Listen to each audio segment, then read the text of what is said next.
आणि एक महत्त्वाची बातमी, शरद पवारांकडून आज पश्चिम महाराष्ट्रातल्या इच्छुकांच्या मुलाखती घेण्यात आल्या। सोलापूर, कोल्हापूर, सांगली, सातारा आणि पिंपरी चिंचवड या मतदारसंघातल्या इच्छुकांच्या मुलाखती घेण्यात आल्या। अभिजित पाटील आणि रमेश कदम पवारांच्या भेटीसाठी दाखल झाले। पवनराव शिंदेंचे पुतणे धनराज शिंदे पवारांच्या भेटीसाठी गेलेत। माढा विधानसभा लढवण्यासाठी धनराज शिंदे इच्छुक आहेत। पवनराव शिंदे हे माढ्याचे अजित पवार गटाचे सध्या आमदार आहेत।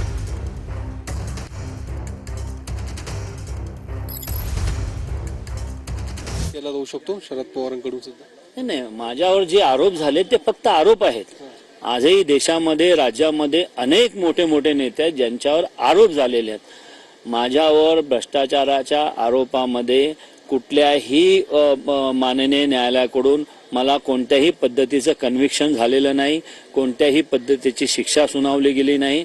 कुठल्याही क्रिमिनल किंवा इकॉनॉमिक ऑफेन्समध्ये मला कुठल्याही पद्धतीचं कन्व्हिक्शन आजपर्यंत लागलेलं नाही।